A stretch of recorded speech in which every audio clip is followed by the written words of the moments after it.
En nombre de Dios de la Patria, se abre la Comisión de Hacienda del Senado. Voy a dar la bienvenida a los senadores Coloma e Insulza y a la senadora Pascual, que nos acompañan el día de hoy. Entiendo que excepcionalmente, pero podría hacerlo de carácter permanente sin ningún problema, más que bienvenida a la comisión. Siempre necesitamos gente criteriosa, ¿no? Muy bien. Señora secretaria, ¿no hay cuenta? No hay cuenta. No, si está en acta, está siendo transmitido, lo peor de todo.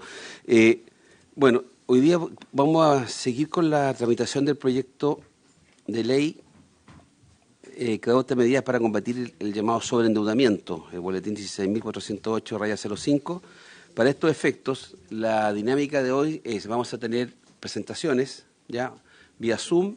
El Ejecutivo también va a hacer una presentación por el tema CERNAC.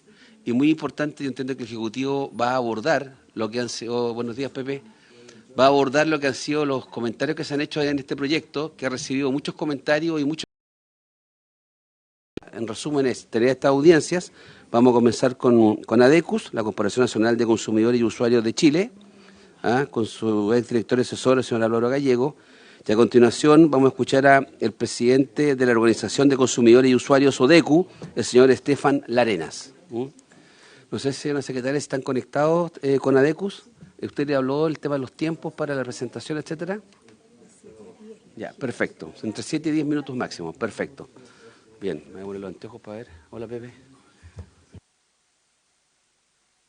Ahí está Estefan, pero falta don Álvaro Gallegos. Bueno, si no partimos por don Estefan, que está ahí ya conectado.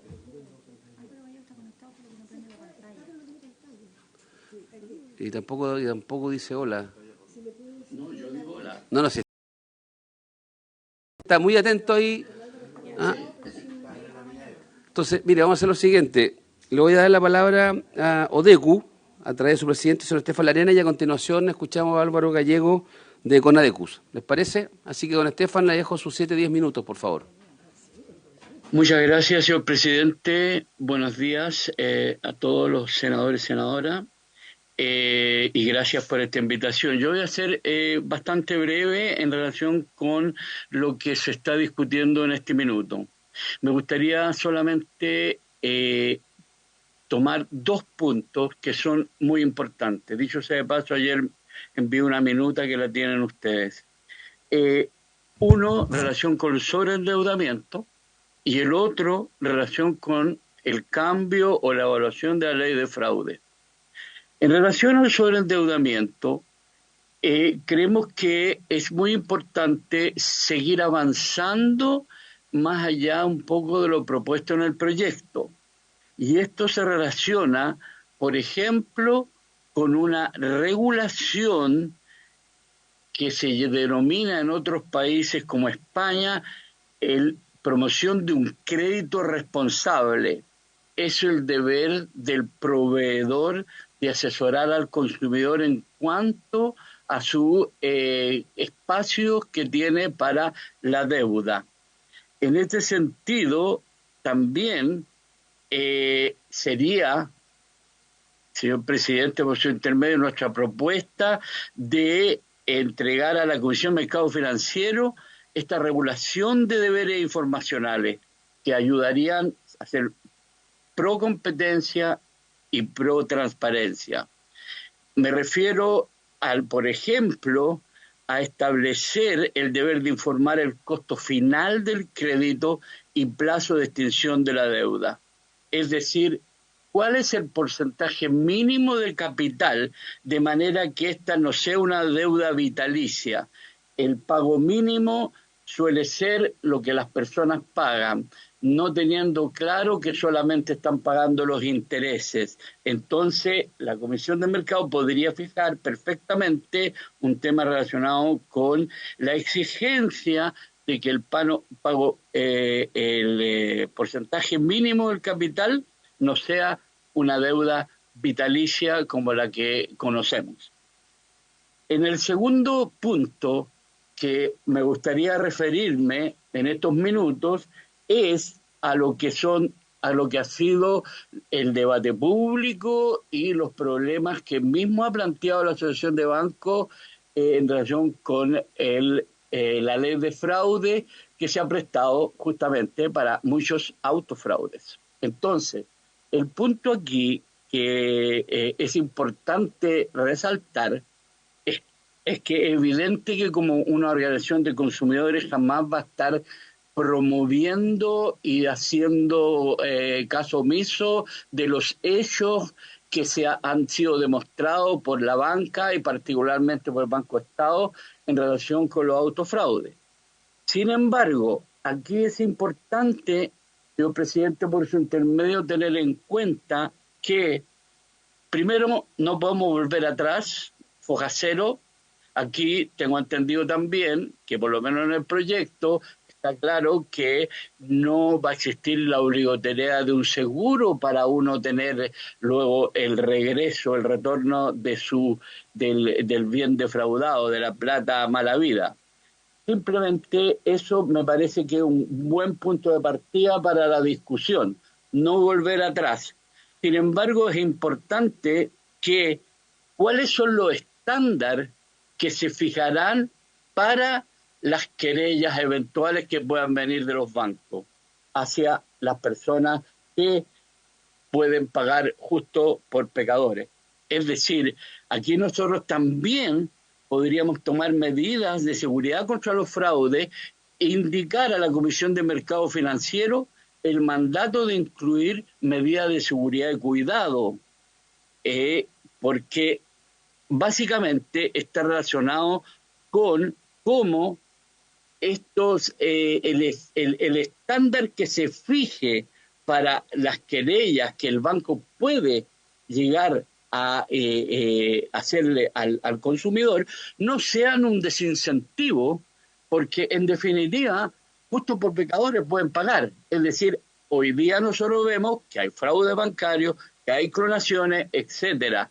Entonces, si yo soy víctima de eso y lo tengo que pensar 20 veces, porque si no el banco se puede querellar contra mí. Entonces, al final, ¿qué es lo que uno puede sacar? Frente a eso, creemos nosotros que debe entregarse a la Comisión del Mercado Financiero o el mandato de incluir entre las medidas de seguridad y cuidado del nuevo el estándar mínimo para la presentación de querellas y acciones que los juzgados de policía local van a tomar contra el consumidor. Ampliarse a su vez el deber de reportar del proveedor a la Comisión del Mercado el ejercicio de querellas contra el consumidor. Siempre la Comisión podría perfectamente fijar un estándar mínimo. Es decir, no puede ser que esto sea, en definitiva, algo que dije paguen justo por pecadores. El peso de la prueba siempre va a estar en el emisor, estamos de acuerdo, pero hay que tener en cuenta cuál es el estándar y cuáles van a ser, en definitiva, que creo que la autoridad del mercado financiero la puede hacer. Eso es lo más importante y también lo que dije anteriormente en relación a la promoción, al estímulo del crédito responsable, que es la asesoría que el emisor debe entregar a las personas, porque esto no es nada del otro mundo, esto se hace en otros países, y lo otro, los estándares para poder presentar querellas, cuando el banco quiere presentar querellas a las personas por el supuesto autofraude, que debiese haber un estándar mínimo fijado por la Comisión de Mercado Financiero. Eso sería todo, señor presidente. Muchas gracias. Muchas gracias, don Estefan. Bien preciso sus comentarios, se agradece. Gracias. A continuación, le damos la palabra al exdirector y asesor de CONADECUS, de la Corporación Nacional de Consumidores y Usuarios de Chile, al señor Álvaro Gallego. Álvaro, ¿qué tal? Bienvenido nuevamente a la comisión. Te dejamos con tus 7 minutos. Hola, ¿qué tal? Buenos días. Te dejamos con tus 7 minutos. Buenos días. Un saludo al presidente de la comisión y a los demás integrantes. Muchas gracias por la invitación. Lo primero que quería decir es que CONADECUS es una asociación de consumidores que busca proteger los derechos de los consumidores y en particular en este caso, por el tema que estamos tratando, de los consumidores financieros. En consecuencia, nosotros no defendemos defraudadores, Nuestro rol es defender y proteger los derechos de los consumidores financieros, en este caso. Eso es una primera cosa que es bueno dejarla establecida, porque aquí se habla de autofraude.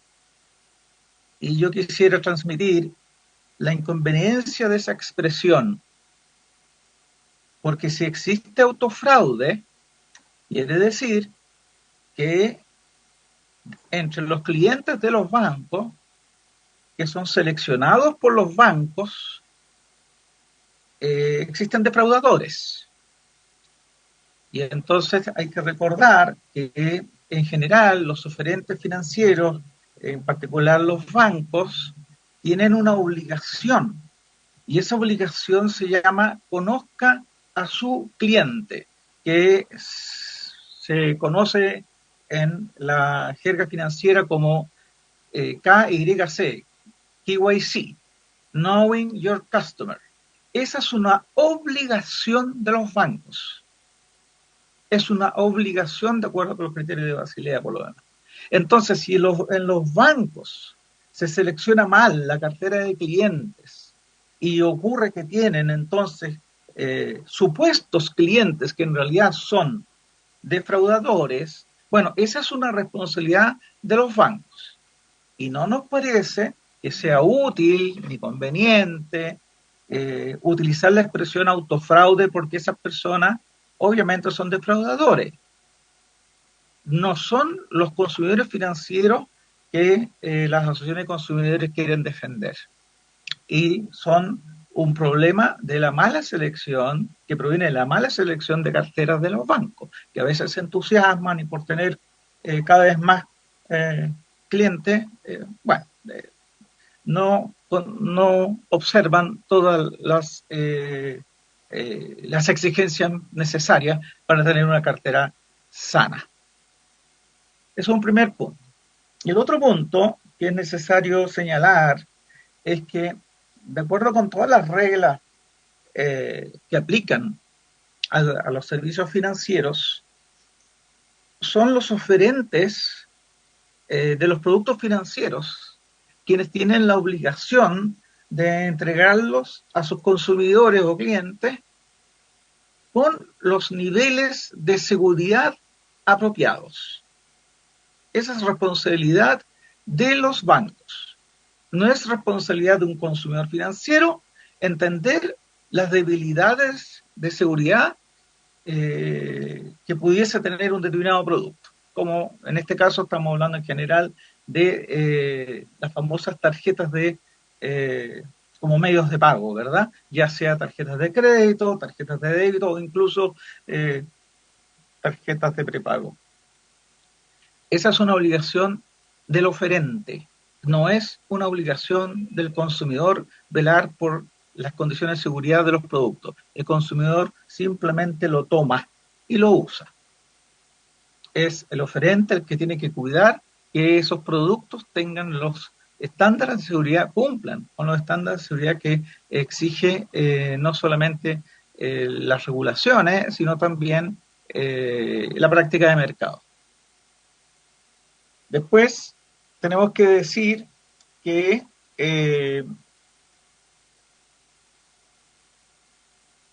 en general estos productos de tarjetas funcionan en un determinado ambiente. Y ese ambiente incluye, por un lado, a los comercios, que es donde los consumidores ejecutan sus transacciones de compra, ¿verdad? Están obviamente los tenedores de las tarjetas, los titulares de las tarjetas, que son los que realizan esas transacciones. Y hay dos tipos de organizaciones presentes.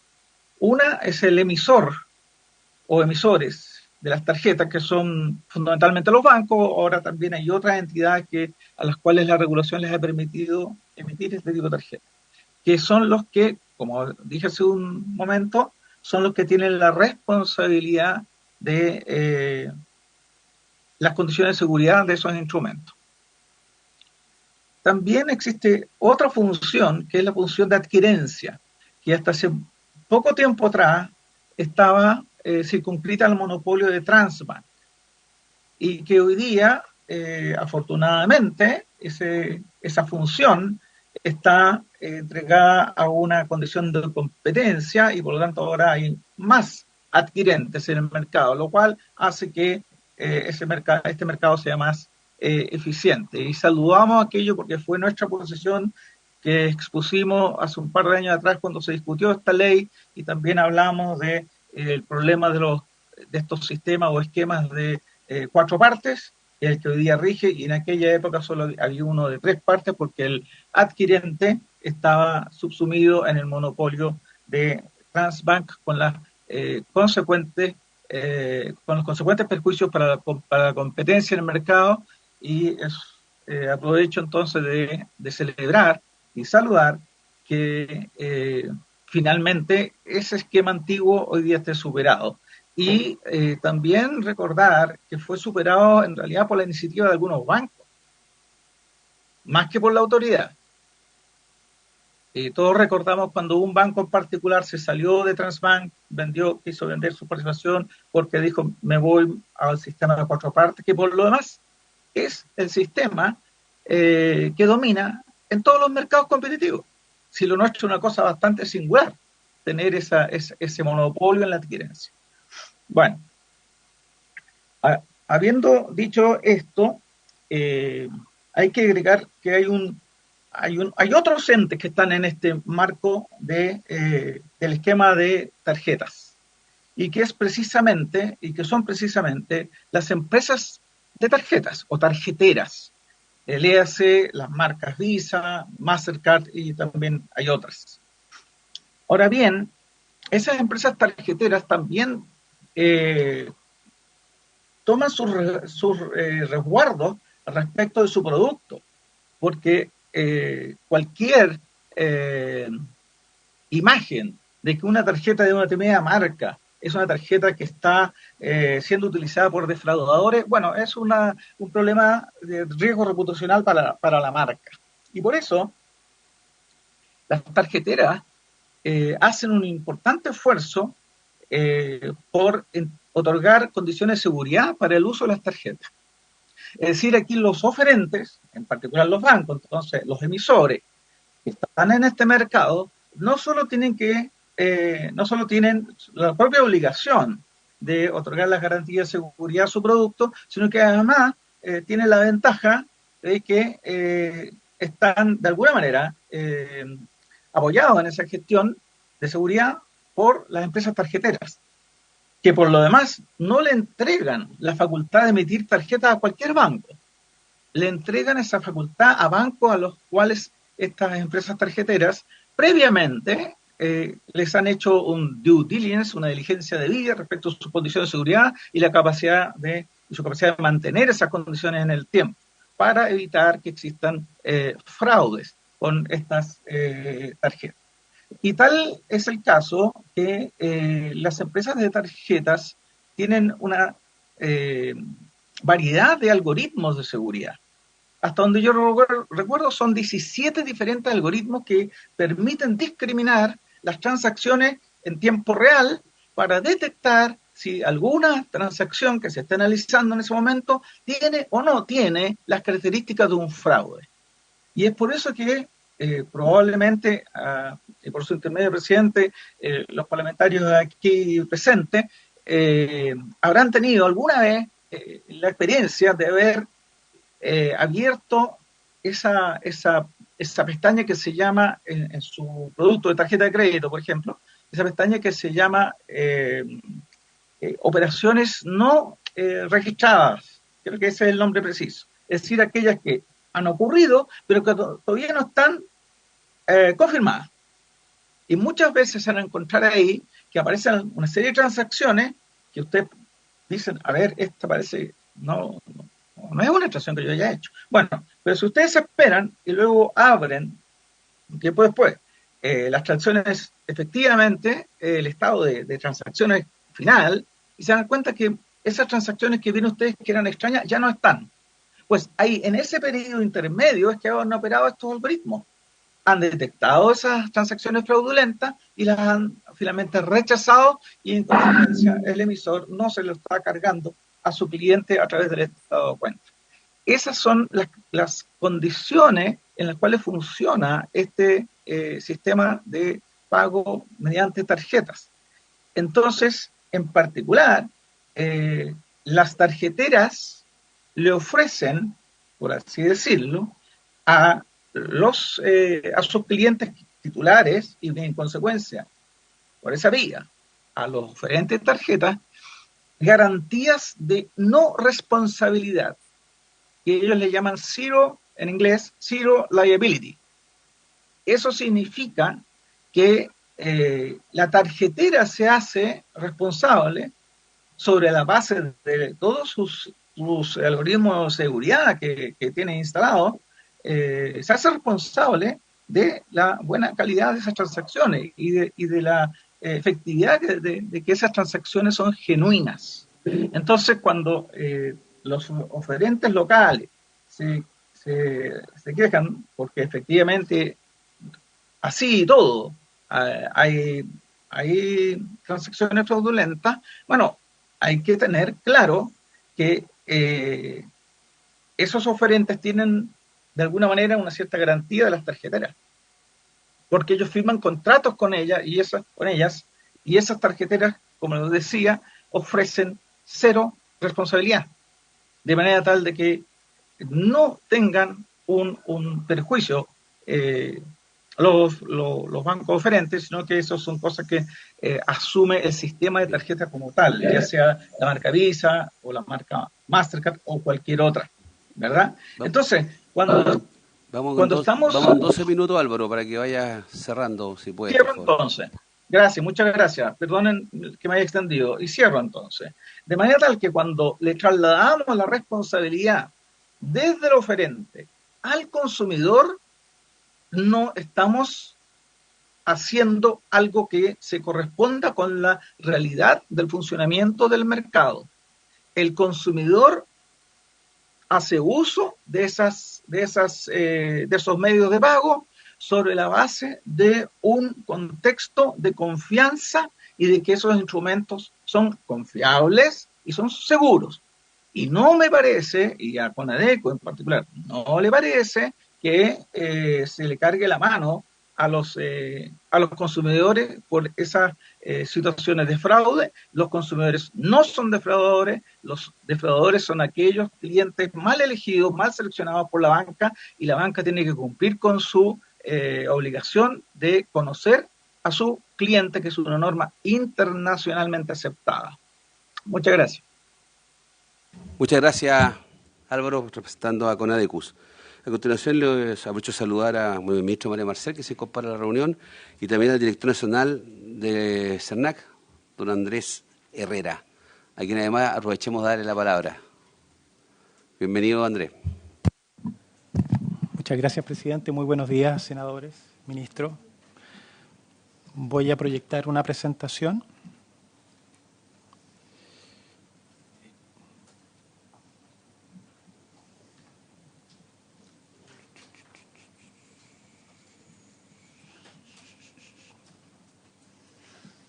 Ayudar aquí. Ahí. Perdón, compartir pantalla. Ahí está. Ya. Ahí compartir.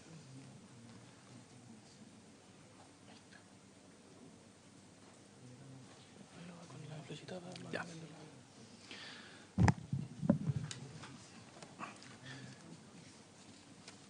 Presidente, por su intermedio, queremos en primer lugar efectuar un conjunto de comentarios a la propuesta relacionada con este proyecto, tanto en materia de fraude, la modificación de la Ley 20.009, como también respecto de lo que se propone en la modificación de la Ley 18.010 en materia de reglas de pago mínimo. Y en ese sentido, enmarcar estos comentarios en el siguiente juicio. Nosotros reconocemos la necesidad, como CERNAC, de incorporar ajustes que den cuenta de un nuevo balance entre los derechos de los consumidores por una parte y la responsabilidad de los emisores. y en ese sentido nos parece en general valorable las propuestas que considera el proyecto. Sin embargo, creemos que es muy importante también dar cuenta de que hay que ser también cuidadoso respecto de lo que significa en general juicios que tengan que ver con la criminalización en términos genéricos de todos los usuarios, tarjetavientes y consumidores que hacen uso de estos beneficios. Nosotros, por supuesto, no podría ser menos, digamos, reconocemos el fenómeno delictivo que está asociado a esta situación y lo mismo que pasa con proveedores que se visten de proveedores, pero para engañar a los consumidores y son lobos con piel de oveja. Lo mismo ocurre a veces con consumidores que lamentablemente abusan del sistema y cometen delitos. Y en ese sentido el CERNAC, por supuesto, no avala ni, por supuesto, no puede sino reconocer esa realidad. Pero una cosa muy distinta, presidente, es atribuir al régimen actual de la Ley 20.009 el mérito necesario para promover conductas delictivas o incentivar esas conductas delictivas y por otro lado también traer consigo estos juicios generalizados respecto de la criminalización de los usuarios tarjetavientes que efectivamente sufren de operaciones que no reconocen porque no las han realizado y en ese sentido, por supuesto, quien está en mejor condición para no solo acreditar esa circunstancia, sino que también para poner freno a ese tipo de situaciones de fraude son los emisores. Y en ese sentido también, por supuesto, la mantención del régimen actual, que tiene por objeto fundamentalmente trasladar la carga a los emisores, es un modelo que nos parece absolutamente necesario, razonable de mantener, sin perjuicio, como indico, de los necesarios ajustes en ese balance que debe establecerse para combatir con mayor fuerza la situación de las operaciones fraudulentas, pero sin alterar el régimen general. También decir, presidente, como consideración general, que evidentemente el fenómeno de las operaciones fraudulentas es un fenómeno que sin que eso pueda significar ni con mucho desconocer esa realidad, lo cierto es que tampoco existe un análisis acabado, fino, detallado, con evidencia concluyente que permita saber cuál es el alcance de este fenómeno. Porque por una parte se atribuye estos crecientes números de reclamaciones y de montos al denominado autofraude, pero lo cierto es que no hay antecedentes concluyentes más allá de cuáles son los insumos que ha proporcionado la propia banca respecto de las instancias o las acciones de judicialización, tanto en jueces de policía local como, por otro lado, en denuncias ante el Ministerio Público y también algunas querellas que son números relativamente bajos comparativamente con los montos. Dicho lo anterior, presidente, vamos a entonces hacer estos comentarios más específicos. Sabemos que desde el punto de vista del marco actual se estableció este régimen que establece la posibilidad de que los consumidores limiten la responsabilidad frente a los casos de hurto, robo y extravío o fraude, estableciendo la carga a los emisores y nos parece, como digo, razonable que ese modelo se mantenga. Y eso, evidentemente, con los ajustes que propone el proyecto de ley, respecto a lo cual nos vamos a referir más adelante. Pero es importante también tener presente, presidente, por su intermedio, cuáles fueron los fundamentos que se tuvieron a la vista el año 2017 y con la continuación de la tramitación de la ley 21.234 que modificó la ley 20.009 respecto de la situación que se producía antes de la aprobación de esa ley.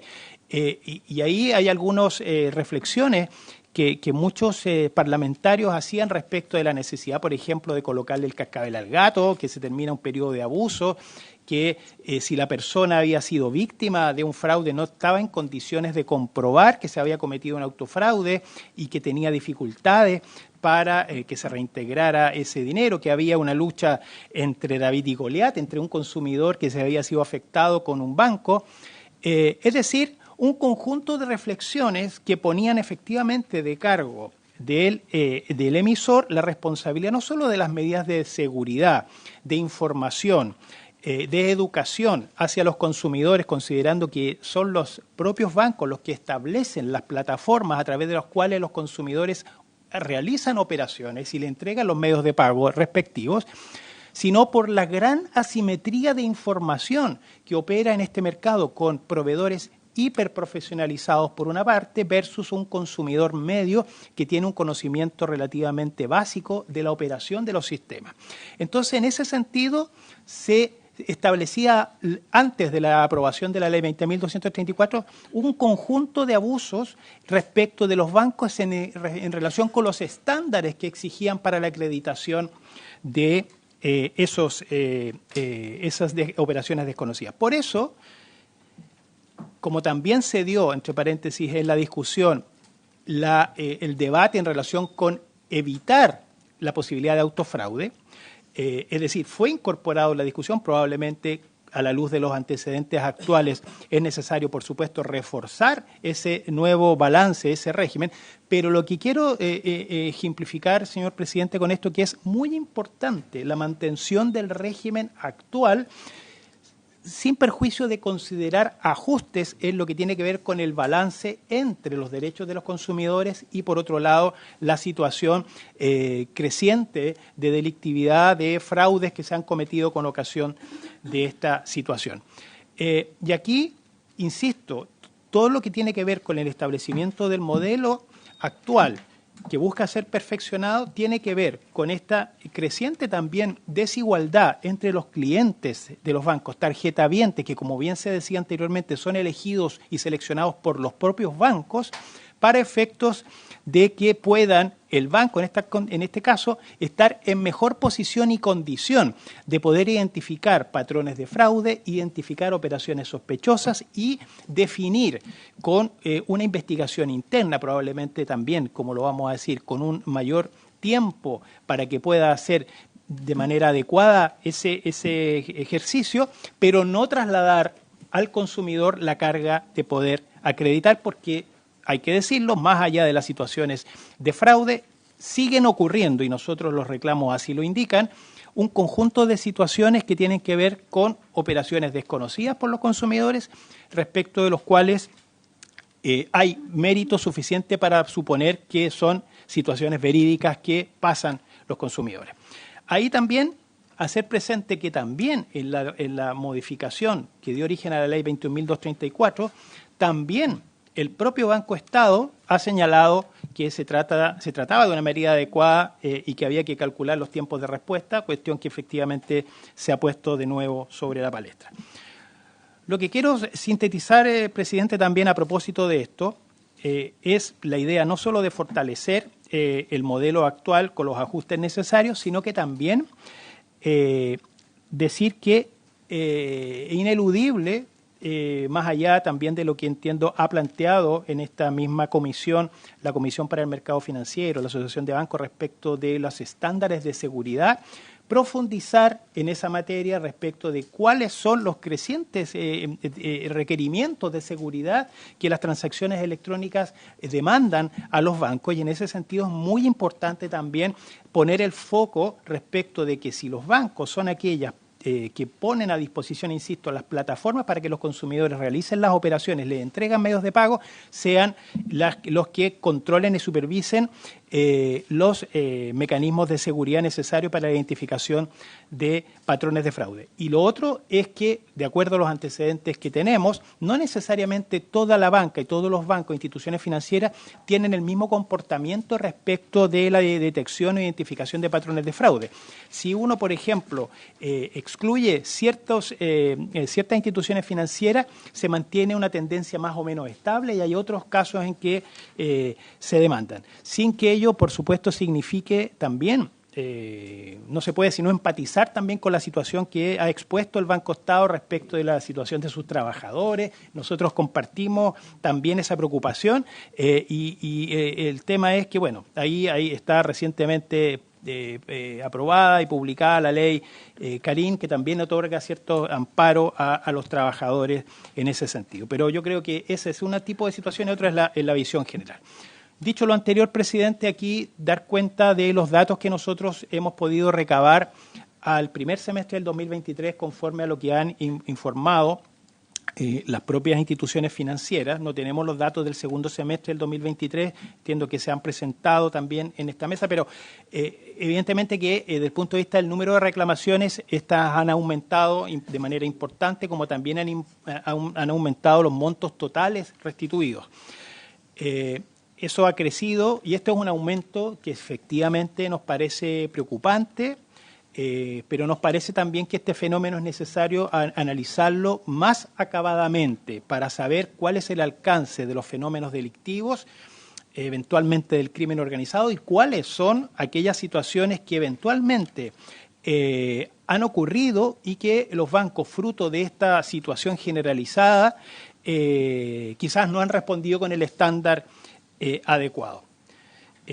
Y aquí dar algunas luces en relación con el número de reclamaciones por producto y los montos por producto, dando cuenta que, por ejemplo, hay un aumento muy significativo del primer semestre del 2022 al 2023 de las reclamaciones asociadas a tarjetas de débito y, por otro lado, también los montos que se mantienen altos en tarjetas de crédito y también crecientemente de débito. Ahora, lo que tenemos ahí en términos generales como conclusiones en esta materia, que las reclamaciones, el número total al primer semestre del 2023 alcanzan a 405.570, es decir, que son esas reclamaciones las que han sido reconocidas por las instituciones financieras y que no debería haber desviación desde el punto de vista de reclamaciones que tengan ese carácter y que hayan sido canalizadas por otra vía, y que los montos de restitución a la primer semestre del 2023 alcanzan a 135.000 millones de pesos. Nuevamente, decir, presidente, eso es una cifra preocupante, y también dar cuenta del relativo buen cumplimiento en términos del 89% de que los consumidores recibieron restitución total o parcial, debiendo evidentemente acercarse al cumplimiento, un cumplimiento más alto.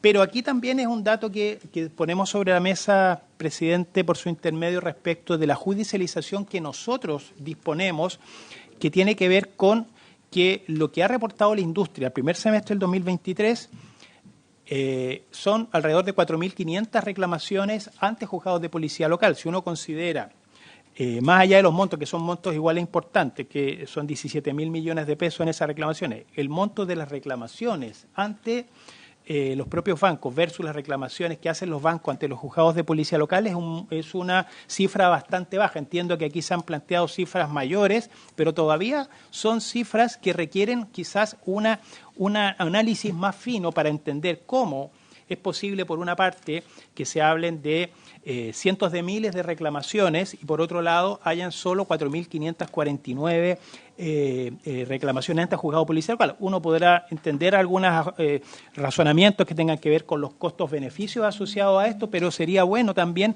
que los bancos profundizaran un poco más respecto de esta materia. Decir también, presidente, que nosotros iniciamos un procedimiento voluntario colectivo que no tuvo éxito con Banco Estado. Posteriormente nosotros demandamos en febrero del año pasado Banco Estado, porque ahí el comportamiento de Banco Estado, fundamentalmente respecto de ciertas reclamaciones, no fue el que consideramos era el óptimo, en el sentido de que no canalizaba conforme a la ley las reclamaciones que hacían los consumidores respecto de eso.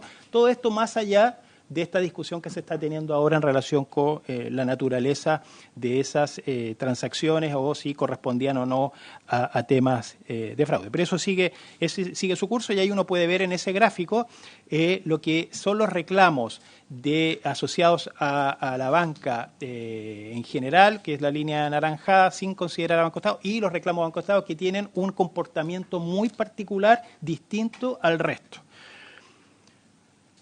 Entonces, En síntesis, presidente, decir que estos datos disponibles nos preocupan, son significativos en términos de número y montos y por lo tanto es necesario, creemos igualmente, contar con un análisis mucho más fino para entender el alcance de este fenómeno, porque hemos escuchado algunas opiniones que atribuyen prácticamente en términos muy generales a lo que ocurre al fenómeno de los fraudes, y es importante, creo, distinguir situaciones. Y si bien es cierto, nosotros, por supuesto, reconocemos los fenómenos delictivos, las modalidades, los modus operandi que han sido, digamos, ya conversados y expuestos en la opinión pública, nos parece, en ese sentido, razonable y adecuado establecer un nuevo balance entre los derechos de los consumidores y la responsabilidad de los emisores con las medidas que propone el proyecto, pero sin que eso signifique alterar el modelo o el régimen general de responsabilidad.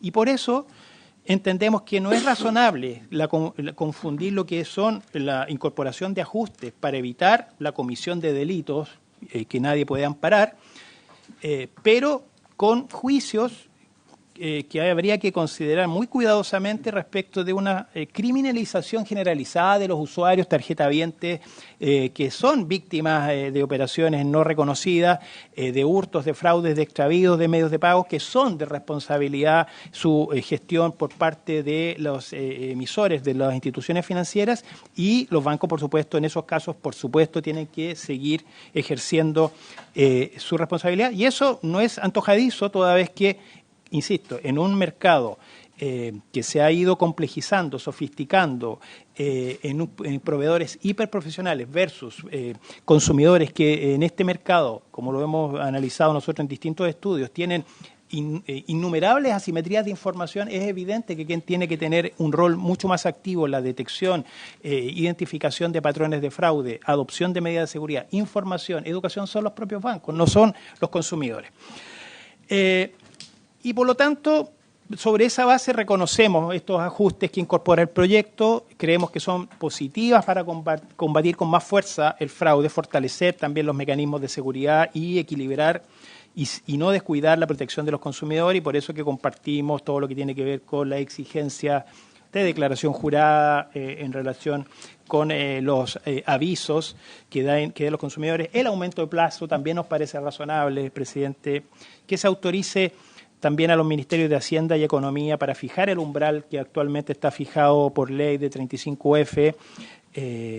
Simplemente hacer presente ahí, presidente, que los umbrales, habría que considerarlos en detalle para efectos de no generar un desincentivo o generar políticas por parte de los bancos que hagan ilusorio el derecho a devolver los montos no reconocidos. Todo lo que está también incluyendo, por ejemplo, el régimen de presunciones de culpa grave, que no hacen sino reconocer también la jurisprudencia actualizada a la fecha, y también situaciones evidentemente de dolo o culpa grave. Y nos parece bien esas medidas, no otras que se han propuesto, por ejemplo, en torno a que se establezca como presunción de culpa grave o dolo lo que tiene que ver con el cumplimiento de las medidas de seguridad que se impartan. Nos parece que eso puede dar lugar a situaciones casuísticas, difíciles de ponderar, y puede haber un flanco ahí para usar eso, que pudiera eso significar un perjuicio para los consumidores. Eso respecto de las medidas en general. Sí, quisiera detenerme, presidente, si me lo permite, respecto de lo que consideramos nosotros podrían ser consecuencias indeseadas en relación con el debate de este proyecto que signifiquen... Sí, le quedan 3 minutos. Sí, de sí, los 15 que lleva. ¿Perdón? De los 15 que ya tiene. Dele. Perfecto. Lo que tiene que ver... presidente, con la alteración del régimen de responsabilidad, particularmente del estándar de culpa grave o dolo que se exige en el proyecto, que pudiera hacer volver a la reforma anterior o al estado anterior a la reforma de 2020. Y esto no solo que tiene una explicación, el por qué debería ser culpa grave o dolo desde el punto de vista de lo que ya explicaba en torno a las grandes asimetrías de información, el manejo de información detallada respecto de la operación de los sistemas que tienen los propios bancos versus la información bastante baja que tienen los consumidores en relación con, en términos gruesos, digamos, de la operación técnica de estos sistemas. Que el estándar comparado exige, por ejemplo, en Europa, la negligencia grave o dolo. Y por lo tanto, el estándar que se reconoce actualmente en la legislación chilena tiene que ver con eso. Y ahí está lo que es, por ejemplo, esta directiva para servicios de pago en el mercado interior europeo que establece este estándar. Y ahí están las consideraciones de por qué razón los proveedores en este caso, los servicios de pago o de iniciación de pago están en mejor condición de aportar pruebas para demostrar que el usuario ha cometido fraude o negligencia grave. Es decir, lo que está incorporado en nuestra legislación no responde sino al estándar europeo, ni más ni menos. Y por lo tanto nosotros creemos que alterar ese régimen no solo iría en contra de lo que países desarrollados tienen sobre la materia, sino que además consideraríamos que significaría un retroceso en esa materia. Lo mismo ocurre particularmente en España. Y para ir concluyendo, presidente, respecto de lo que tiene que ver con la reforma a la ley 18.010 en términos de las reglas sobre el pago mínimo, decir que en el reglamento de información de consumidores de tarjeta de crédito se establece que la regulación del monto mínimo no podrá ser inferior a los intereses. Bueno, eso está regulado en el artículo 3º, número 39, y el pago mínimo claro, tiene por efecto disminuir en el corto plazo la carga financiera, pero su uso prolongado puede efectivamente provocar que el consumidor adquiera una mayor deuda y en tanto que el consumidor no vaya amortizando su capital endeudado. Entonces, en este sentido, las investigaciones económicas, algunos de esas investigaciones las hemos desarrollado nosotros como CERNAC a propósito de la economía del comportamiento, que dan cuenta de que el pago mínimo es usado efectivamente como monto de referencia a la hora de tomar una decisión y por lo tanto en ese sentido los consumidores hacen eso. Y por lo tanto nos resulta positivo a la luz del CERNAC avanzar en regular el monto mínimo de pago que se acerque más bien al monto total facturado. Eso, presidente. Muchas gracias. Muchas gracias, don Andrés.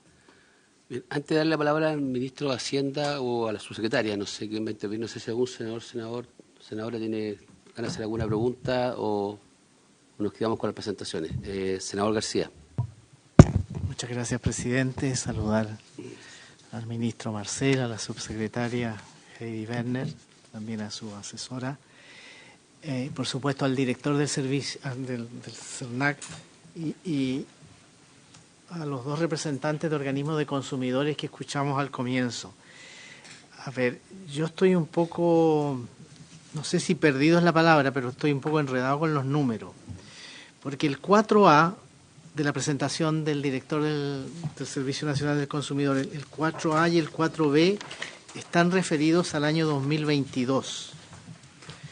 Y si interpreto bien, el año 2022 habrían habido 405.570 reclamaciones por un monto de restitución de 135.647 millones de pesos, de los cuales, dice él, el 89,1% de los consumidores recibieron algún tipo de restitución, que también fue equivalente al 82% de los montos reclamados. Pero el 3, en el numeral 3, a ver, porque ahí están mezclados en las estadísticas segundo semestre 2020 al primer semestre 2023, es otro periodo entonces. Y concretamente en el 3D está, a ver, ahí hay cifras que corresponden al primer semestre del 2023. Y dice 128.000 reclamaciones por tarjetas de débito por 22.000 millones y 96.000 reclamaciones por tarjetas de crédito por un total de 35.000 millones. Es decir, en el primer semestre del 2023, para compararlo con el 2022, que me parece más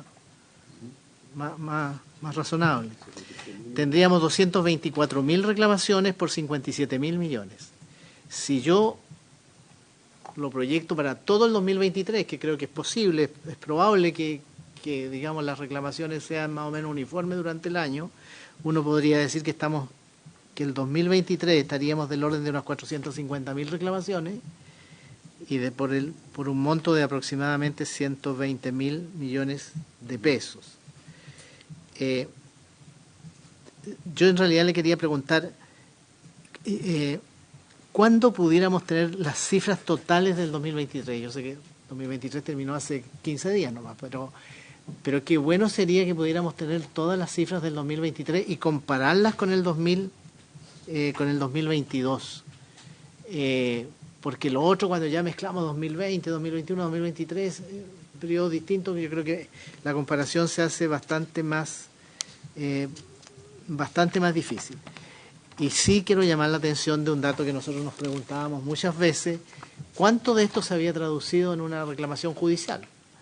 Y este dato de que para el año 2022, entiendo yo, o sea, de esos 405.000 casos que se nos dice en el numeral 4A, solo 4.549 fueron objeto de acciones judiciales por un monto equivalente a 17.935 millones. Si ese dato lo pudiéramos tener para el 2023, también nos ayudaría bastante. Y creo que una de las cosas que a mí por lo menos me hace ruido es que estas reclamaciones judiciales o estas acciones judiciales son bastante pocas, y como que uno se pregunta por qué la banca no ha llevado adelante acciones judiciales en mucho mayor proporción respecto del número de reclamaciones que han existido. Se ha dicho aquí en la comisión por parte de distintos representantes de un fraude masivo, de un fraude que alcanzaría 350 millones de dólares, pero eso no se ve reflejado en las acciones judiciales. Ahí también yo creo que hay una pregunta. Y algo que dijeron los representantes de las organizaciones de consumidores, esto de que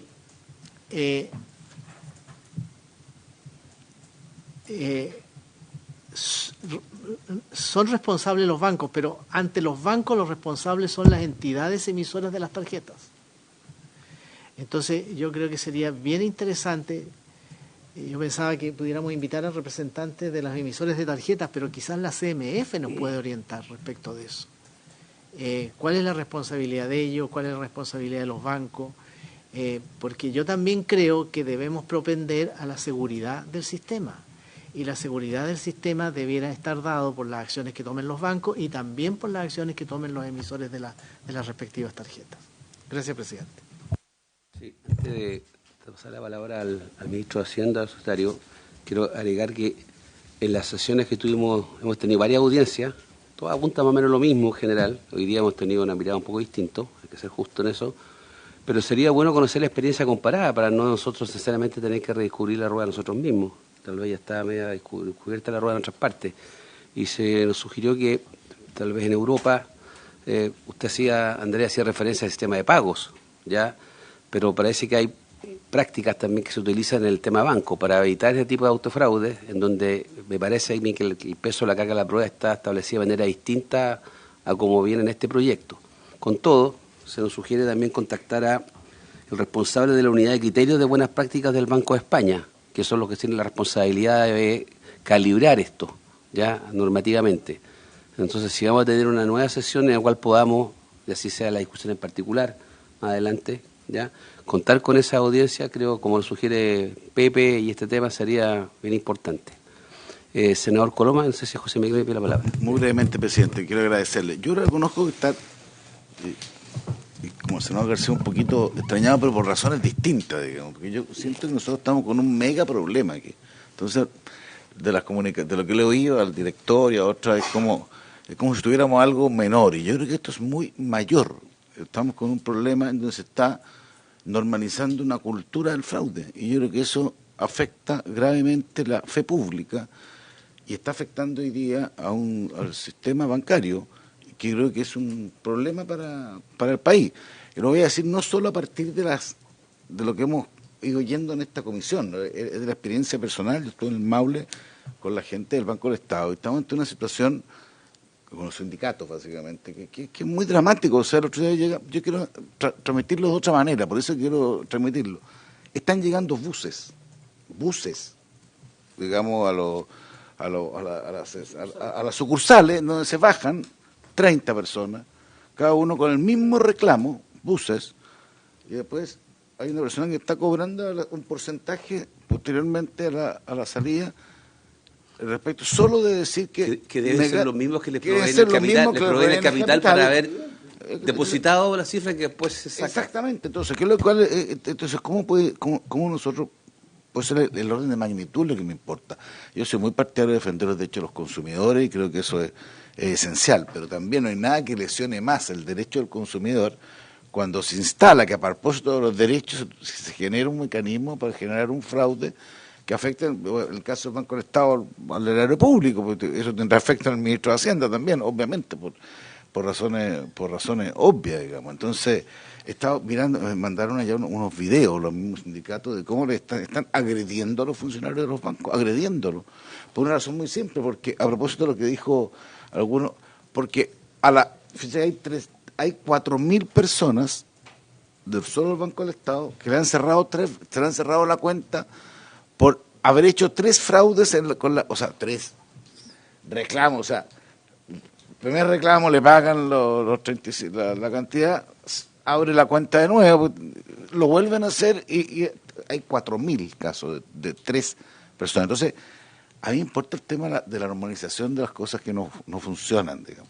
Entonces, yo quiero darle más dramatismo al problema también. Ahora, me parece bien lo que dice el senador García, tener un dato más preciso. Los datos que hemos recibido acá están en orden de $300 millones entre los distintos bancos. Solo el Banco del Estado, que obviamente son los más afectados, son 130, bueno, me dijeron 130, pero puede haber un error técnico de esa manera. Entonces yo quiero darle un poquito más de dramatismo a la conversación, porque ¿por qué lo quiero decir? Porque necesitamos cierta velocidad de respuesta. O sea, yo me gustaría que se votara hoy día en general y después dar un espacio, porque entiendo que hay indicaciones y creo que tenemos que tener más. A mí me pasa una cosa al revés, director, o sea, tiene que tener más a mí me parece que la norma tiene que tener un poquito más de garra, digamos, para evitar este tipo de acciones que lesionan. A mí eso es lo que me importa, que lesiona la fe pública. Al final lesiona ¿a quién? A los millones de usuarios de bancos que son honrados, que cumplen con sus obligaciones y que por esta vía indirecta tienen más costos en las comisiones o tienen hay una mayor desbancarización, porque lo que está empezando a pasar, porque una de las sugerencias que está empezando a cerrar sucursales o cerrar cuentas, porque por el peligro de que esto se instale. Y por último, y creo también, ya que está presente el ministro también, porque quiero ser justo, digamos, esto además fue advertido por el Banco Central y por la CMF. Si eso es lo que a mí me pasa, discutimos aquí, digamos, si esto era bien hecho o mal hecho. Aquí tuvimos muchas dudas en ese tema y hicimos algunos cambios incluso, que venía de otra manera. Pero entonces, aquí, por eso lo digo delante del presidente, hemos tenido discusiones en otras materias, pero es que es justo.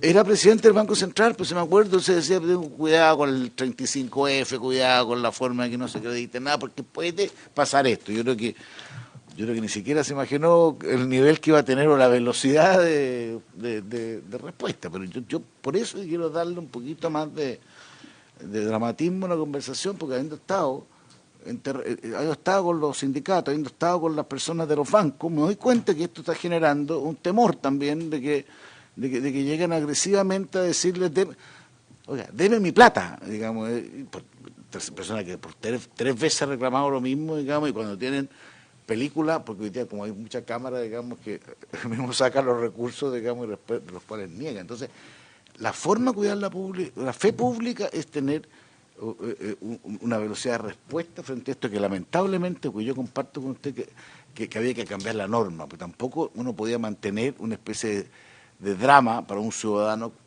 común y corriente, digamos, que sufría un fraude de un tercero, le clonaban la tarjeta sin ninguna responsabilidad, puede ser incluso responsabilidad del banco, en un momento determinado por no haber tenido los resguardos. Esa es una parte del problema, pero que se preste para esto, a mí, por ejemplo, me angustia harto. Entonces quiero darle un poquito ese sentido de de gravedad, presidente. Senador Insulza, luego la senadora Pascual. Muy breve, presidente, un poco en la misma dirección que el senador Coloma. Yo comparo esto con el tema, digo, de las pocas formalizaciones, si se quiere, que frente a muchas transgresiones. Es como el hurto en las grandes tiendas, ¿no? Mucha gente todos los días se detienen ahí, amenazan con demandar y todo lo demás, 10, 15 personas que están robándose algo, pero a la hora de presentar que de ella el establecimiento simplemente compara el costo que tiene hacer la demanda con lo que le estaban robando y dice mejor no demando, pues. Y esto yo creo que es exactamente lo mismo. O sea, los montos individuales no son tan altos como para justificar una querella que puede durar bastante tiempo y una cantidad de abogados. Sin prejuicio que hay que probar culpa grave o dolo. Claro, y además que hay que probar culpa grave o dolo. Y probablemente muchos de ellos se dejan caer. Eso a mí me parece que... Pero yo creo que realmente el tema es de una muy alta gravedad.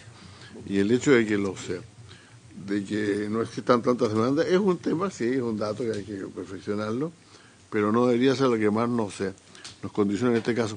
Un alcance, además, que algo que dijo creo que Álvaro Gallego, sí creo, no estoy seguro de decirlo alguno de los otros anteriores, que conversábamos con el senador Coloma acá.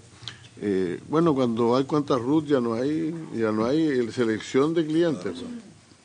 No hay selección de clientes, pues si usted lo contrata, al señor lo contratan en una empresa para trabajar, le abren la cuenta RUT para depositarle el sueldo de inmediato y la cuenta RUT existe. Por lo tanto, la selección de clientes por parte de los bancos no parece ser un argumento razonable. Gracias, presidente. Muy bien, senadora Pascual. Gracias, presidente. Saludar al ministro, a la subsecretaria, a los senadores y a los invitados. Lo primero que me gustaría, yo entiendo perfectamente la magnitud de lo que se está discutiendo. Entiendo, digamos, que además se quiere efectivamente proteger de mejor manera tanto el sistema bancario en materia de situaciones dolosas, pero también quiero manifestar la preocupación de que eso que es absolutamente real, no puede volver atrás en materia de la protección de los consumidores, puesto que hasta el día de hoy siguen habiendo cosas que no deberían existir, a propósito de la ley que ya tenemos vigente, de cobros indebidos, de que uno tiene que demostrar que la transacción vía Transbank tiene exactamente la misma hora que un doble cobro, por ejemplo, en el pago de una tienda o de un restaurante o de lo que sea, etcétera, etcétera. Versus situaciones, por cierto, de organización para una actuación dolosa o de un fraude propiamente tal. Y, por cierto, me parece importante también reforzar lo que la ley planteó en materia de la presunción dolosa y la culpa grave, para que esta aplicación no quede sin efecto, digamos, ¿no? Porque si no... yo siento es bien relevante en materia de democratización también del sistema, que esto no es a partir de que uno tenga que obligadamente como cliente contratar un seguro, y por lo tanto desde esa perspectiva siento que si volvemos atrás en eso se pierde, y entiendo así en parte las exposiciones de parte de nuestros invitados hoy día. Por otro lado, también la preocupación porque tal cual como está hoy día, si no se hace una revisión más concreta de cómo hacerlo, cómo hacemos que los procesos de reclamación no se sobrejudicialicen. Y sobre todo si es que esta judicialización está ligada al juzgado de policía local. Para todos y todas es conocido que a veces no tiene que ver solamente con el monto que uno quiere reclamar, el que no va al juzgado de policía local, es porque están todos los partes de tránsito y todas las situaciones de conflictividad vecinal antes que una situación de reclamación de una tarjeta. Entonces, no es solo el monto el que impide el ir a utilizar el juzgado de policía local, sino que es la prioridad también del juzgado de policía local y la cantidad de casos que le corresponden ver que hacen poco eficiente, y la gente de frentón prefiere no estar esperando ni tanto tiempo, y el día que le toca más encima hacer la fila tan larga. Por lo tanto, creo que también hay que tener ese tipo de preocupaciones. Tengo la inquietud en relación a que el monto mínimo a devolver, o el monto que se pueda devolver con sus pisos y techos, digamos, quede sujeto a un reglamento que también a su vez va a quedar sujeto de un ejecutivo o de un gobierno de turno, y por lo tanto que eso pudiera también ser una situación de poca certeza, ¿no? Yo creo que eso tanto para las entidades financieras como para los consumidores es bien relevante, la certeza de cuánto es y cómo se puede aplicar la ley para uno. Y me parece que la responsabilidad primera es del banco en materia de seguridad, sin perjuicio que efectivamente yo creo que en la medida que los bancos han ido bien utilizando la educación en materia de seguridad con sus clientes, también los usuarios y los clientes podemos tener mayores medidas de resguardo para evitar situaciones de fraude. Entonces yo creo que desde esa perspectiva trasladar siempre el peso de la prueba en el caso de una situación de mal cobro o de situación dolosa al cliente pudiera retroceder en materia de los estándares que tenía originalmente la legislación.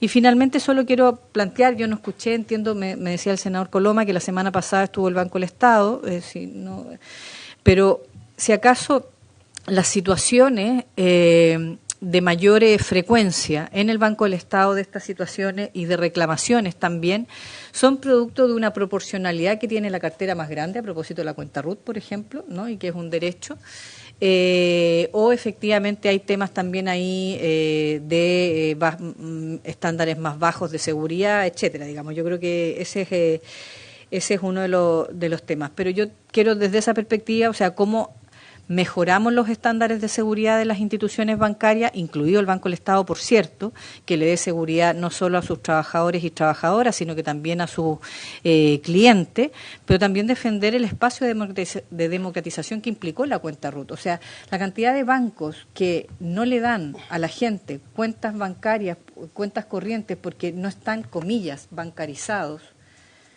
con nada, tienen deudas pero no están bancarizados, y la cuenta RUT es algo que efectivamente permite que todo el mundo la tenga y por lo tanto puede hacer sus transacciones. Entonces por eso digo, un justo equilibrio entre la mejora en los estándares de seguridad de las entidades bancarias, en particular del Banco del Estado, versus la democratización que implicó para mucha gente sin tener ni cumplir los requisitos que los bancos privados o los bancos de las grandes cadenas exigen, pueda efectivamente tener su cuenta. Gracias, presidente. Bien, creo que podríamos hablar largo sobre este tema. Le voy a dar la palabra al ministro Marcel, pero aprovecho de saludar también a los asesores que acompañan al ministro Marcel. Está la coordinadora de Mercado de Capitales, señora Catalina Codú, del Servicio Nacional del Consumidor. Está señora Magdalena Lascano, coordinadora legislativa, me parece, no sé si no pudo venir. Y del Ministerio de Economía, Virginia Rivas, que la vi por ahí. Ahí está, bien. Don Mario. Muchas gracias. Un dato solamente... el Banco Estado ha perdido alrededor de, por reembolso de este tipo, 150 millones de dólares de lo que va del 2000.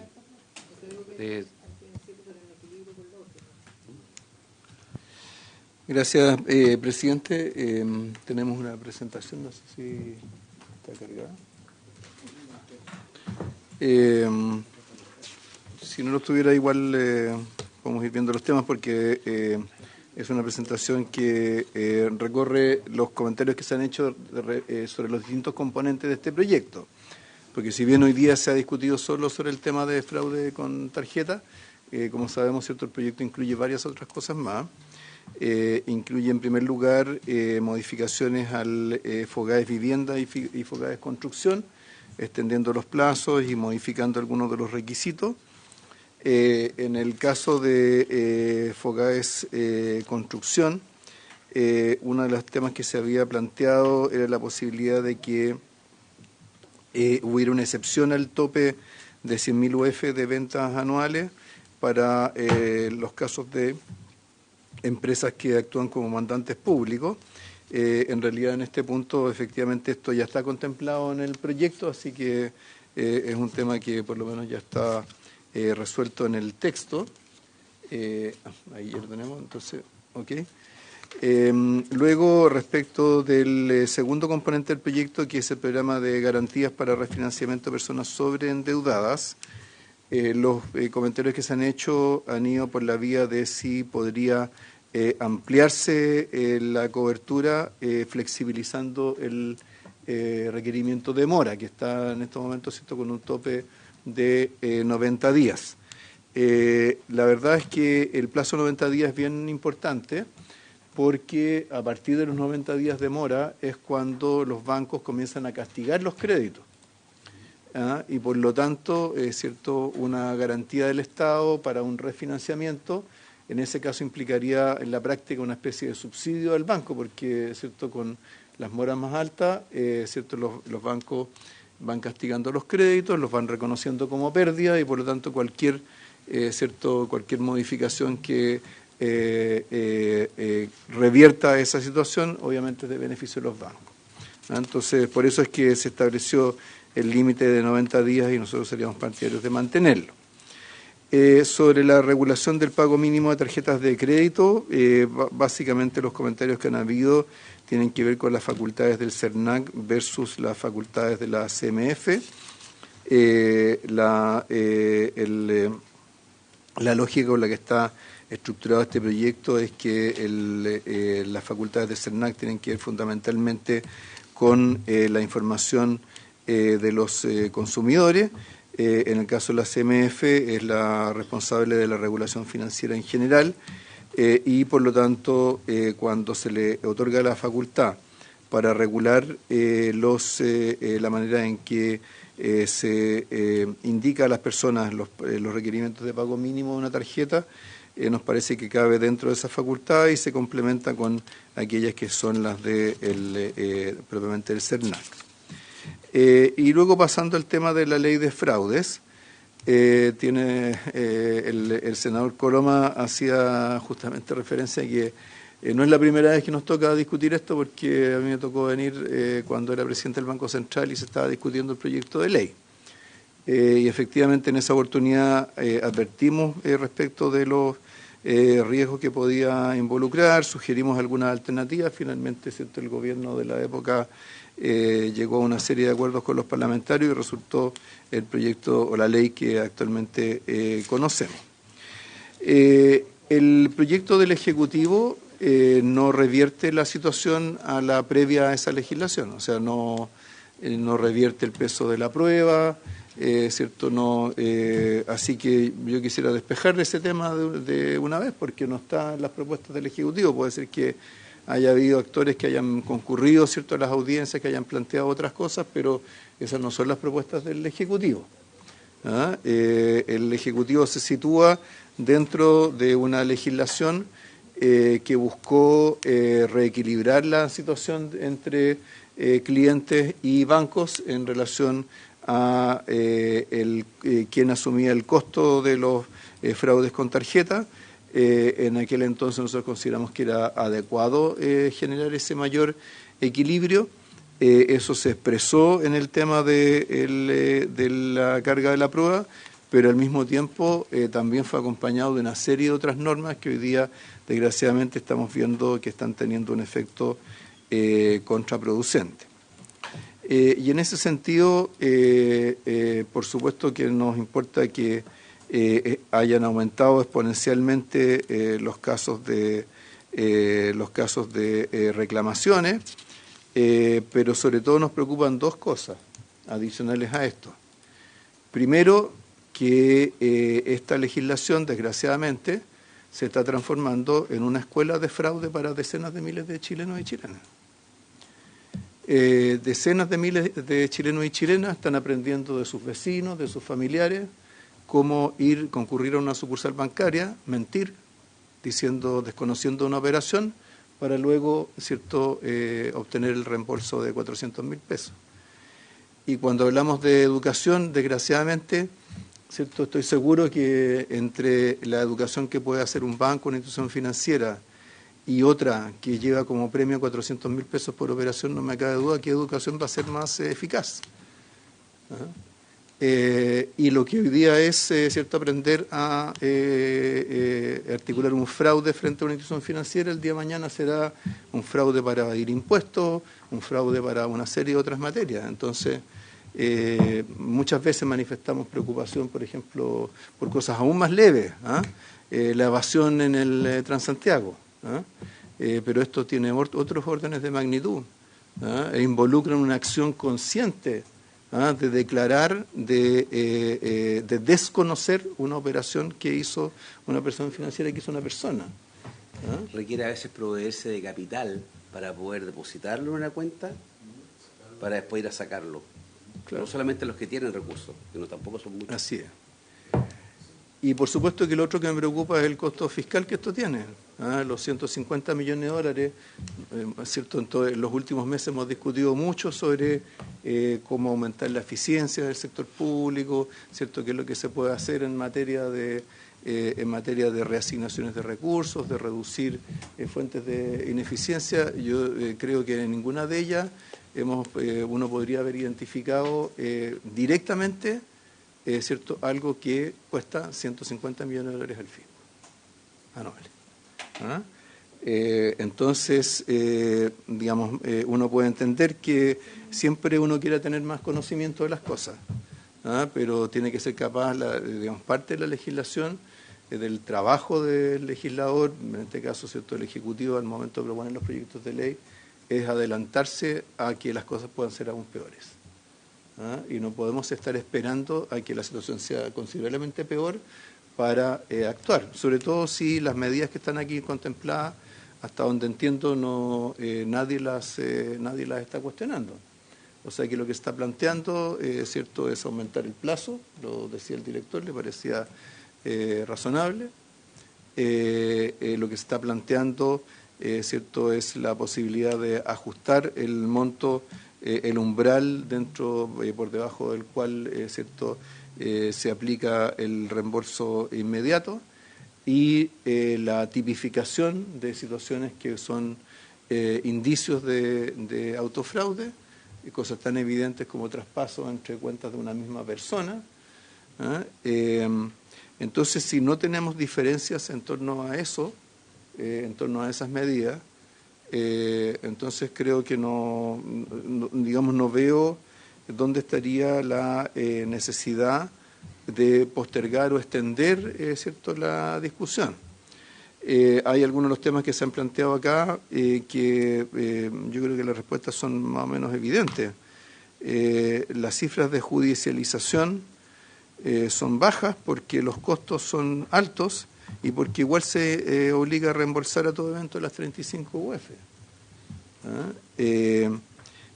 Si para una acción judicial se requiere comprobar que ¿cierto?, el cliente ha cometido dolo o falta grave, y todo eso para ¿cierto?, recuperar 400.000 pesos, y todo dentro de plazo estrecho, uno podría incluso hasta cuestionarse acaso ¿cierto?, ese conjunto de normas se adecuan a las garantías de debido proceso que entrega la Constitución. ¿Por qué tiene que ir a jugar a policía local si esto es un delito, un fraude? Así quedó en la ley en su momento. Pero pues se puede cambiar, por eso estamos aquí. Para hacer leyes malas y arreglarlas.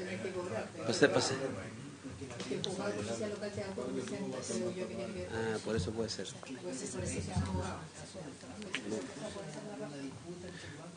Claro, no se puso la hipótesis de fraude o de autofraude, se puso la hipótesis de alguien que sea realmente dañado o perjudicado, entonces concurre personalmente a... Claro. Después otro punto que se planteó respecto de la experiencia comparada. En la experiencia comparada usualmente existe un deducible. Nosotros en Chile somos, en algunas cosas aplicamos deducibles grandes y en otros es como si no existieran. Hay muchos temas de política pública en que en otros países existen deducibles y que en Chile no existen. Y en la práctica eso termina generando ciertas distorsiones en las decisiones de las personas. Por último, creo que es importante enfatizar, me parece que estuvo en la presentación que hizo Banco Estado cuando concurrió, que al menos en materia de estándares de seguridad, Banco Estado eliminó todas las tarjetas sin chip que habían hasta hace algunos años atrás. Eso ya hace algún tiempo que lo cambió, y le ha agregado requerimientos adicionales de clave, qué sé yo, para realizar operaciones. Así que Banco Estado, yo diría que se ha puesto bastante al día en materia de estándares de seguridad. Lo que ocurre es que tienen muchos más tarjetas habientes que ningún otro banco, muchísimo más a través de la cuenta RUT, ¿no? Entonces, y frente a esto, yo lo último que quisiera comentar es que a propósito de la sugerencia que le alcancé a escuchar al señor Gallegos de que los bancos deberían empezar a negarle cuentas corrientes a algunos clientes ante el riesgo de que pudieran cometer fraude, me parece que es peor el remedio que la enfermedad. O sea, en Chile la bancarización es un logro importante de nuestro país que nos da una fortaleza muy grande para la inclusión financiera y para poder usar el sistema financiero o los sistemas de pago para una serie de propósitos también de política pública, ¿no? Entonces no puede ser que la solución a este problema sea que los bancos o Banco Estado en particular empiecen a negarle la apertura de cuentas a sus clientes, ¿no? Entonces me parece que de todas las alternativas creo que al menos lo que ha planteado el Ejecutivo en este proyecto es bastante prudente, pero al mismo tiempo bastante focalizado en dónde es necesario intervenir para evitar, ¿cierto?, que esta dinámica desgraciadamente de autofraude siga creciendo a futuro, ¿no? Eso sería, presidente, de nuestra parte. Bien, muchas gracias, ministro. ¿Alguien más quiere agregar algo? Senador Pascual, ¿usted debe hablar? No, está bien. Entonces, lo que yo sugiero es que procedemos a tomar la votación en general del proyecto, María Soledad, y con eso después va a la sala, se va a hacer informe y nos damos un plazo prudente para indicaciones, porque creo que va a ser entretenido. Sí, va a ser entretenido este proyecto. Un concepto positivo ya. No, entretenido. Va a ser. El señor presidente pone en votación en general el proyecto. Senadora Pascual. A favor, entendiendo que la discusión en particular permitirá las indicaciones en el tenor de lo expresado. Senador Coloma. A favor, con un breve comentario. Creo que esto es muy relevante, creo que tenemos que tenerle velocidad. Efectivamente, yo creo que lo que propone el presidente está bien en términos de aprobarlo en general, porque yo creo que hay que mejorar la tipificación para ser más efectivo precisamente el impedimento del autofraude. Estuve viendo incluso algunas referencias al informe de la Corte Suprema que hace sugerencias en esa materia también, entonces hay que tener algún cuidado. Y un pequeño detalle, efectivamente, no fue una mixta, la comisión mixta la que determinó la fórmula final de establecerse esta tipificación. Nosotros teníamos una opinión distinta en su momento, pero bueno, la mixta es parte de los procesos legislativos, y creo por lo menos que tratamos de escuchar lo mejor posible, digamos, las solicitudes que se planteaban, pero al final la democracia tiene sus efectos y fue distinto lo que pensaba el Ejecutivo de la época y lo que pensábamos algunos parlamentarios de la época, pero la mixta tiene sus facultades en la democracia y eso fue lo que generó el escenario que hoy día creo que es indispensable rectificar, sin alterar un sentido último que me parece bien, de dar espacio, digamos, para aquella persona de buena fe que tiene es víctima de un fraude, de una operación, bueno, tiene responsabilidad, tenga una rápida devolución de sus saberes, pero no asimilarlo a esta industria del autofraude que se ha ido generando y que yo creo que causa mucho daño a la fe pública y a la economía en Chile. Voto a favor. Senador Insulza. Sí, gracias. En realidad yo voto a favor, por cierto, pero a mí el título de autofraude no me gusta mucho porque en realidad no se está haciendo fraude a sí mismo, está haciendo el fraude a otro, ¿no? Era un fraude. Y en segundo lugar, no me gusta que la ley, que el título de la ley no contenga el hecho de que un tema muy central de ella es modificar la ley de fraude. Y eso pues, vamos a ver si se puede cambiar. Ahora yo creo que esto tiene, ciertamente hay una cierta tendencia que está ocurriendo en el país. No he querido ampliar la discusión para preguntar qué pasó con toda la gente que pidió bonos y otra serie de cosas sin tener derecho a ellos durante el periodo de la pandemia y otras. Seguramente muchos se salieron con la suya. Así que es un tema que yo creo que hay que atacar muy radicalmente, por eso yo lo voto a favor. Gracias. Senador García. También voto a favor y yo quería solicitar porque quizá el Ministerio de Hacienda nos pudiera ayudar. Yo creo que cuando pusimos los juzgados de policía local como entes que finalmente resuelven la controversia entre un cliente y un banco, era porque estábamos pensando en diferencias de opinión, en que había que demostrar si hice la operación, si no la hice, en fin, nunca en fraude. Probablemente nunca se pensó, menos aún, que esto fuera un fraude masivo y por los montos que se nos ha informado que estarían ocurriendo. Entonces yo creo que está bien que dejemos los juzgados de policía local para la controversia normal, natural, pero tratándose de fraudes, para eso tenemos nuestra propia institucionalidad, que es el Ministerio Público, y que es donde debieran derivar estos casos, porque yo creo que eso ya sería un freno. ¿Sí? La gente probablemente que hace esto saca sus cuentas y saben que del juzgado de policía local, ¿qué les van a hacer? No sé, quizá una multa. Yo no conozco cuáles son en realidad las sanciones por esto, digamos, pero en cambio las sanciones que contempla, además para delitos de fraude, de engaño, de estafa, en fin, nuestro Código Penal son mucho mayores. Entonces yo creo que una transformación importante que no viene en el proyecto de ley quizás podría ser eso. Pero naturalmente para hacerlo necesitamos quizás informes de penalistas, porque ya entramos a una legislación mucho más especializada. Pero yo le pediría al ministro, subsecretaria, si pudiéramos tener eso para que... Porque, ¿sabe? Yo quiero también decir lo siguiente. Si nosotros hacemos mucha fe en lo que nos dicen los distintos ejecutivos, y lo que hemos comprobado ya en varias iniciativas, es que finalmente lo que nos dijeron los ejecutivos eran con una información que después no se cumplió, con unas hipótesis que después no se cumplieron, en fin. O con situaciones nuevas como esta. Pues, lo más probable es que nosotros nunca nos imaginamos de que era posible hacer un fraude masivo con las tarjetas. Esto era cuando uno tenía la duda, ¿verdad? Porque ¿cuántas veces uno va a pagar con la tarjeta y no sabe si marcó o no marcó? Uno puso la clave, puso la tarjeta, pero no sabe si... Y dice, no, tiene que pasarla de nuevo. Y uno se queda con la duda hasta que si de verdad le están cobrando 2 veces o no.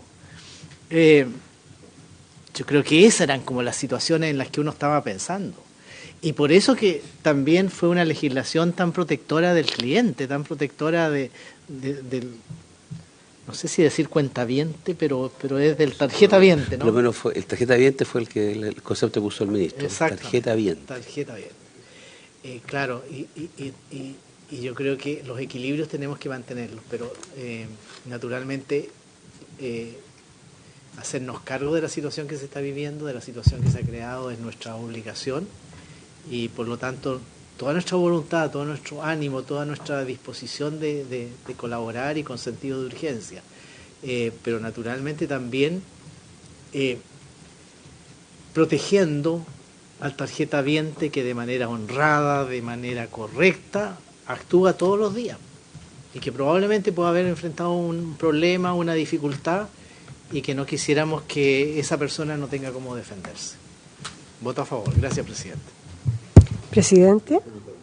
Sí, voy a votar favorablemente el proyecto, ciertamente. Solamente agregar a todo lo que han dicho que me interpreta bien, no sé cómo vamos a resolver bien si es que va a haber espacio o no, o si va a ser necesario. Para eso hay que tener bien clara la arquitectura que proponen, si los elementos que se proponen por parte del Ejecutivo en el proyecto y las indicaciones que va a realizar van a poder superar lo que algunos han planteado, que es el tema de la carga de la prueba, ¿ya? Como está establecido. Entonces, ojalá fuera así, porque desde ese punto de vista dejaríamos ese aspecto bien medular como está, ¿ya? Dos, esto tiene un efecto no solamente sistémico, sino que tiene un efecto en temas prácticos. Si un banco tiene pérdidas por 150 millones de dólares, es un banco que tiene que recuperarse esa pérdida, ¿ya? Y eso termina perjudicando al resto de los clientes del banco, a los consumidores, las tasas de interés, los costos de administración, etcétera. Tiene un efecto. Tercero, hay casos casi documentados de sectores en que comunidades enteras han hecho uso de este reembolso. O sea, pasajes enteros. Entonces eso que llegan con los buses no me cae ni una duda que es así. Entonces eso ya es un fraude hecho y derecho. Tal vez las medidas que se proponen de establecer algunos criterios de tipificación, ayudan ¿cómo se llama?, a invertir un poco la necesidad de la carga de la prueba. El hecho de que aparezcan depósitos por el monto que se está pidiendo el reembolso.